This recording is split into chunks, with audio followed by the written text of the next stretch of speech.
आज हम बात करने वाले हैं एक ऐसी खबर की, ऐसी एक घटना की, जिसने ना सिर्फ हमारे पड़ोसी देश नेपाल में भूचाल ला दिया है, बल्कि अगर इस पे ठीक से गौर किया जाए, तो ये खबर भारत की शिक्षा व्यवस्था को भी सोचने पर मजबूर कर सकती है।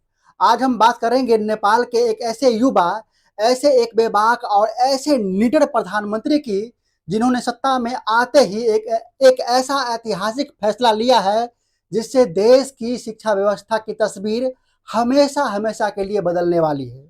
दोस्तों, जिस प्रधानमंत्री की हम बात करने जा रहे हैं, उसका नाम है बालेन शाह। बालेन शाह आज नेपाल के हर घर में गूंज रहा है। ये वो शख्स है जो कुछ समय पहले सिर्फ काठमांडू के मेयर थे।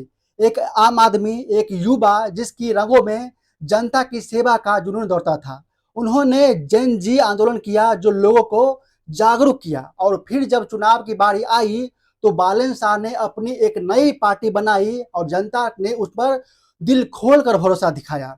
8 मार्च को उनकी पार्टी ने भारी बहुमत से जीता, और 27 मार्च को, यानी सत्ता संभालने से कुछ दिन पहले ही, बालेन शाह ने नेपाल के प्रधानमंत्री पद की शपथ ली। और ये कहानी अपने आप में ही किसी प्रेरणा से कम नहीं है, लेकिन असली कहानी तो अब शुरू होती है। दोस्तों, प्रधानमंत्री बनते ही बालेन शाह ने एक 100 सूत्रीय कार्यक्रम की घोषणा की, और इस कार्यक्रम में एक ऐसा बिंदु था जिसने पूरे देश को चौंका दिया है। एक ऐसा फैसला जिसकी किसी ने कल्पना नहीं की थी। बालेन शाह ने एक ऐलान किया है कि नेपाल में अब सारे प्राइवेट स्कूल बंद किए जाएंगे। जी हाँ, आपने सही सुना, सारे प्राइवेट स्कूल बंद। और ये सिर्फ बंद ही नहीं होंगे, बल्कि उन्होंने एक साथ एक ऐतिहासिक नियम लागू कर दिया है। अब नेपाल में अमीर हो या गरीब, नेता हो या कोई बड़ा बिजनेसमैन, जिसके बच्चे सिर्फ और सिर्फ सरकारी स्कूल में ही पढ़ाई करेंगे। अब आप सोच लीजिए कि अगर ये फैसला वाकई में एक क्रांतिकारी कदम नहीं है, पर क्यों लिया गया ये फैसला, और इसके पीछे की सोच क्या है। दोस्तों, भारत की तरह नेपाल में भी शिक्षा को लेकर एक बहुत बड़ा सामाजिक और आर्थिक अंतर था।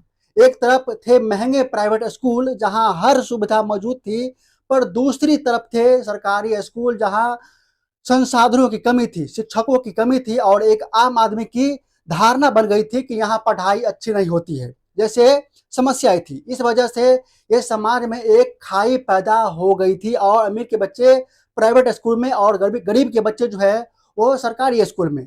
इससे ना सिर्फ बच्चों को अच्छी शिक्षा के समान अवसर नहीं मिलते थे, बल्कि समाज में भी एक स्टेटस जो है ना वो बन गया था कि जिसका बच्चा प्राइवेट स्कूल में पढ़ता है वो बड़ा आदमी बनेगा। बालेन शाह ने इस खाई को बदलने का फैसला लिया है। उनका मानना है कि जब देश के प्रधानमंत्री से लेकर एक आम नागरिक तक के बच्चे एक ही स्कूल में पढ़ेंगे, तो एक ही बेंच में पढ़ेंगे, तो कोई भी सरकार या प्रशासन उस स्कूल की सुविधा और पढ़ाई की गुणवत्ता से समझौता नहीं कर पाएगा। आखिर अपने बच्चों का भविष्य कौन दांव पर लगाएगा। ये फैसला ना सिर्फ समानता लाएगा, बल्कि सरकारी स्कूलों की गुणवत्ता को रातों रात सुधारने की एक मजबूत प्रेरणा का काम करेगा। जब सब बच्चे एक साथ एक छत के नीचे पढ़ेंगे, तो शिक्षा जो है वो सिर्फ ज्ञान की सीमित नहीं रहेगी, बल्कि सामाजिक सौहार्द और एकीकरण का भी माध्यम बनेगी। दोस्तों, इतना बड़ा फैसला बड़े स्तर पर बदलाव बिना चुनौतियों के कैसे संभव है।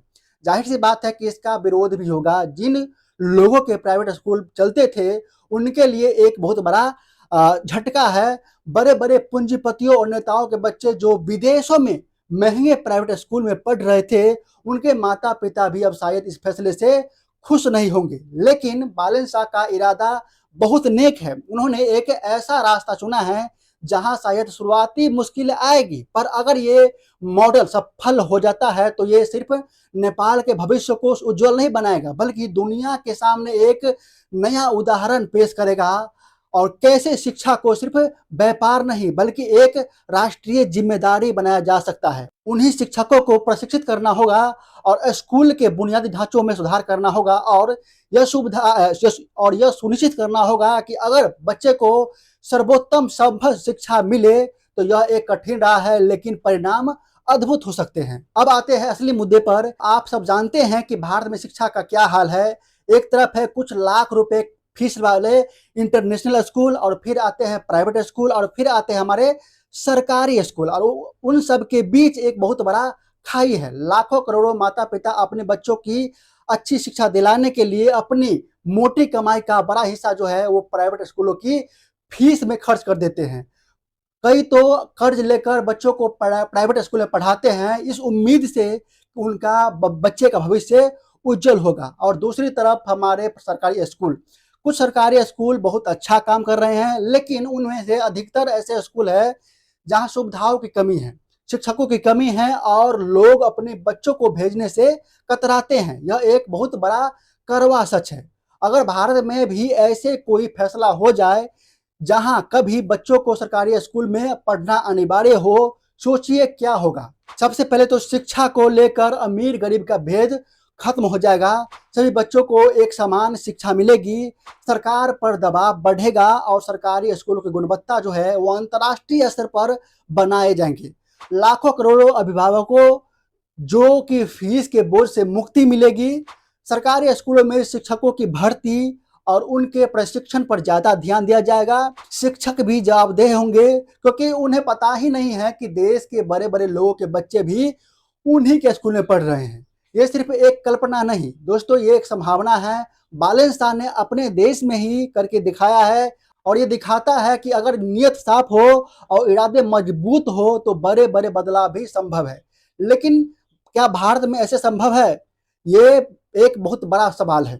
भारत जैसे विशाल और विविध यानी बड़ा देश में जहां शिक्षा एक राज्य की विषय है और जहां प्राइवेट शिक्षा एक बहुत बड़ा बाजार है, वहां ऐसा फैसला लेना शायद आसान नहीं होगा। इसके लिए बहुत ही राजनीतिक इच्छा शक्ति और सामाजिक सहमति और एक मजबूत कानून की जरूरत होगी।